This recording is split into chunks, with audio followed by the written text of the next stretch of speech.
எப்பவுமே நான் உங்களுக்கு சொல்லக்கூடியது என்ன வச்சு சொல்றேன், கர்த்தர் உங்களுக்குன்னு ஒரு யூனிக்னஸ் கொடுத்திருப்பாரு, உங்களுக்கு ஒரு டேலண்ட் கொடுத்திருப்பாரு, உங்களுக்கு ஒரு வே ஃபிக்ஸ் பண்ணிருப்பாரு. அதுல தான் நீங்க போகணும்.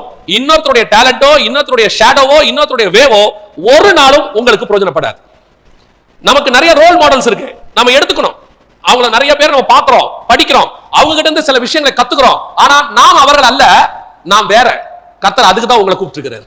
நீங்க பாருங்க, யூனிக்னஸ் ஒன்று இருக்கு. என்னதான் யோசுவா மோசேக்கு பின்னாடி போய்கிட்டே இருந்தாலும், மோசேயை போல உன் கூட இருப்பேன்னு கர்த்தர் சொன்னாலும், மோசேயின் அழைப்பு வேறு, யோசுவாவின் அழைப்பு வேறு. ஒரு நாளும் யோசுவா மோசே ஆக முடியவே முடியாது. மோசே யோசுவா ஆக முடியாது. நீங்க பைபிள் அப்படி ரெண்டு பேரும் காட்டுங்க பார்ப்போம். ஒரு இன்னொரு ஆளையும் காட்டுங்க பார்ப்போம். கிடையவே கிடையாது. ஆண்டவர் ஒவ்வொருத்தருக்கும் ஒரு யூனிக்னஸ் வச்சிருக்கிறார். அதுல தான் அவங்க நடக்கணும், அதுல தான் அவங்க சக்சஸ் பண்ணணும். இன்னொருத்தருடையதான பேட்டர்ன் உங்களுக்கு ஒரு நாளும் ஒத்து வராது.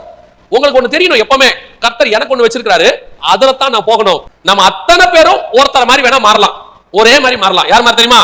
இயேசு கிறிஸ்துவை போல அவரை மாதிரி மாறலாம். ரோமர் 8:29 சொல்லுது, குமாரனின் சாயலுக்கு ஒப்பா இருக்கும்படி கர்த்தர் அழைத்தார். நம்ம எல்லாம் காட்ஸோட இமேஜுக்கு மாறலாம், வேற யாரோட இமேஜுக்கு மாறாதீங்க. இன்னொரு ஆள மாதிரி இருக்கிறதுக்கு கர்த்தர் உங்களை கூப்பிடவே இல்லை, உங்களை மாதிரி இருக்கிறதுக்கு தான் கூப்பிட்டாரு.